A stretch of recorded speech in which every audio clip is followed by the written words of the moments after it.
నేనెందుకు అందులో లాగాను, మిమ్మల్ని ఏమన్నా అన్నానా అంటే నేను కూడా హీరోయిన్, నేను కూడా హీరోయిన్నే, నేను కూడా హీరోయిన్నే, నేను కూడా హీరోయిన్నే, నేను కూడా హీరోయిన్నే.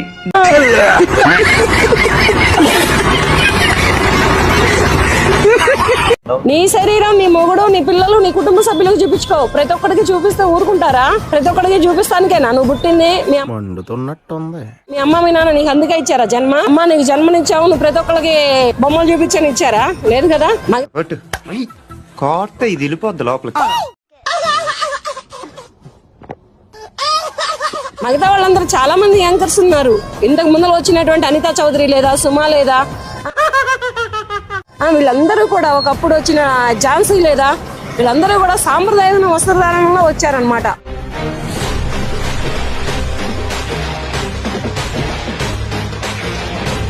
మీరు చదువుకునేది ఫస్ట్, చదువుకోండి ఫస్ట్.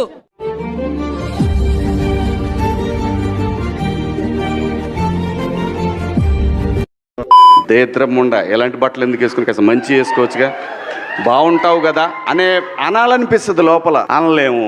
దైత్యుడా అని తిట్టాలనుంది, తిట్టగలనా? లేదు కదా. తిట్టాల్సిన తిట్టారుగా, ఇంక రెస్పెక్ట్ ఎందుకులేండి. ఈ అందం నిండుగా కప్పుకునే బట్టల్లోనే ఉంటది తప్పితే సామాను కనపడే దాంట్లో ఏముండదమ్మా. టాలెంట్ చూపిస్తున్నావేంటి అన్న. అమ్మాయిలు హీరోయిన్లు ఈ బట్టలు పెడితే వేసుకొని పోతే మనమే దరిద్రం అనుభవించాల్సి వస్తాం. ఆడపిల్లలు వేసుకునే బట్టలే మన ఇంటి పరువు. వాళ్ళు ఎంత పద్ధతిగా ఉంటే మన బరువు అంత పెరుగుతుంది. ఆయన చెప్పినంత మాత్రాన మనందరం వింటామా? ఇట్స్ ఫ్యాషన్, ఎవరికి ఏది నప్పితే అది వేసుకోవాలి.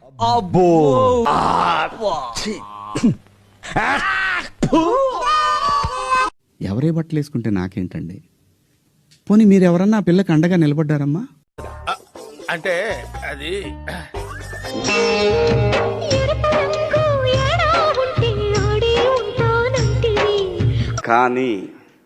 కానీ మీ అందం చీరలోనో, మీ అందం నిండుగా కప్పుకునే బట్టల్లోనే ఉంటుంది తప్పితే సామాను కనపడే దాంట్లో ఏముండదు. ఆ టోన్ ఏదైతే ఉండిందో సార్ మీది, అది మీ అసలు స్వరూపం. ప్రపంచంలో నీ అంత నికృష్టుడు కూడా ఉండడరా. శవం మీద మరమరాలు ఎలుగుతునేవాడు మొహలా మొహం చూడు. మీకే గనక నిజంగా ఇంటెన్షన్ ఉండి, ఆ నిజంగా దమ్ము ధైర్యం ఉంటే మగవాళ్ళకి చెప్పండి.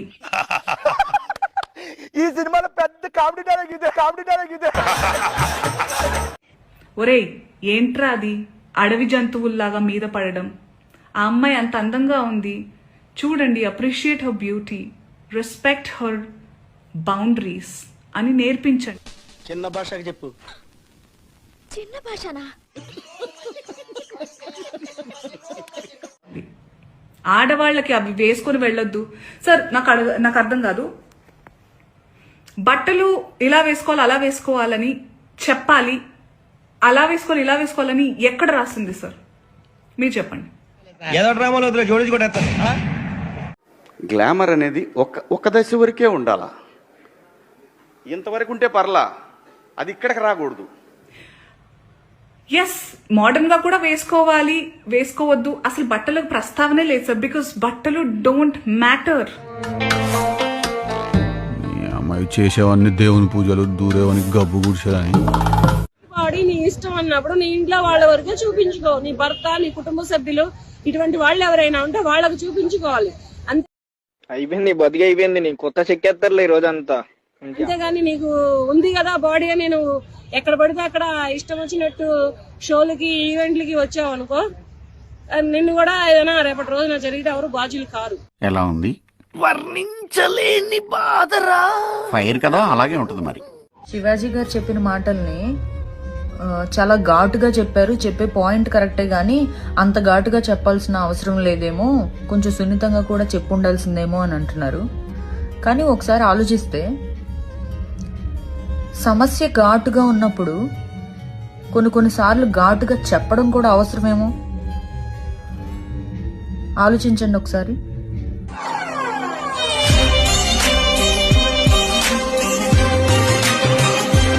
నేను మాట్లాడింది అమ్మాయిలందరినీ ఉద్దేశించి కాదు. హీరోయిన్స్ బయటకు వెళ్ళినప్పుడు బట్టలు జాగ్రత్తగా ఉంటే మీకు ఇబ్బంది ఉండదేమో అమ్మ అనే ఉద్దేశం తప్ప నేను ఎవరిని అవమానపరచాలని కాదు.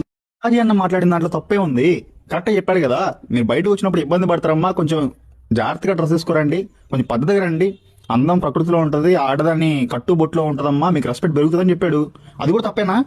చాలా మంది ఆయన చెప్పిన మాటను పక్కన పెట్టేసి అసలు ఈడెవడు మాకు చెప్పాలి, మేము ఏం వేసుకోవాలో చెప్పేది ఈడెవడు నా ఇష్టం కదా, మై చాయ్ మై ఒపీనియన్ అనే దానికి వచ్చేసారు. సరే ఒక్కటే క్వశ్చన్ అబ్బా ఈ మాట్లాడే వాళ్ళందరికీ, మీరు ట్రెడిషనల్ గా పద్ధతిగా ఉన్నప్పుడు మీ కామెంట్ బాక్స్ ఓపెన్ చేయండి ఇన్స్టాగ్రామ్. మీరు కొంచెం జెన్జెట్ టైప్ లో హద్దులు దాటి డ్రెస్లు వేసుకున్నప్పుడు కామెంట్ బాక్స్ ఓపెన్ చేయండి. మీ ఇంట్లో ఉన్న మీ పిల్లలతోనో, మీ హస్బెండ్ తోనో, మీ బ్రదర్స్ తోనో, లేకుంటే మీ అమ్మా నాన్నతోనో పక్కన కూర్చొని ఆ కామెంట్ చదివించండి. అంతే, ఇంకేం వద్దు, చదివించండి. చదివించి ఆ వీడియోని మళ్ళీ పోస్ట్ చేయండి ఇన్స్టాగ్రామ్ లో, అంతే.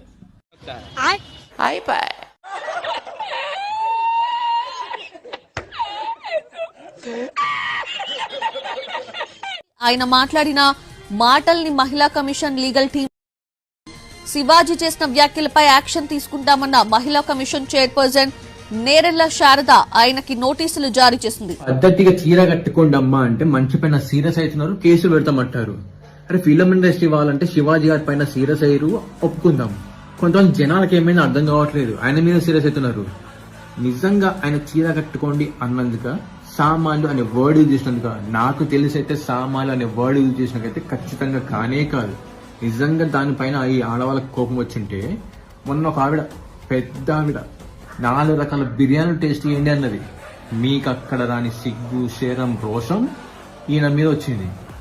ఎవరికి చెప్తున్నారు మీ కాక కబుర్లు? మీకు నిండుగా బట్టలు వేసుకోవడం ప్రాబ్లం అని చెప్పండి. ఇలాంటి డ్రెస్సులు వేసుకుని తిరిగితే టీచ్ చేయరా? నిన్న ఒకడు టీచ్ చేస్తున్నాడంటే ముందు నువ్వు ఎలా ఉన్నావో చూసుకో. అందమనేది దాచే కొద్దీ పెరుగుద్ది, విప్పే కొద్దీ తరుగుద్ది. శివాజీ ఏం తప్పు చేయలేదు. తను ఏంటంటే ఉన్నది మాట్లాడాడు, చెప్పాడు. హీరోలకి ఇలాంటి ప్రాబ్లం జరగొద్దు, ఎక్కడికి వెళ్తే బట్టలు మంచిగా వేసుకోండి అని చెప్పాడు. తప్పేముంది, వేసుకోండి, ఎక్కడి వరకు వేసుకోండి అక్కడి వరకు వేసుకోండి అని చెప్పాడు. మీకు ఇబ్బంది కలగొద్దు అని చెప్పాడు. మొన్న అంతకుముందు ఒక హీరోని ఎక్కడో చూశాను, ఒక స్టోర్కి వెళ్తే ఆమె బట్టలు ఇట్లా ఎగబడము, ఇట్లా అలా జరుగుతుంది అబ్బా, అదే కూడా ట్రోల్ అయింది.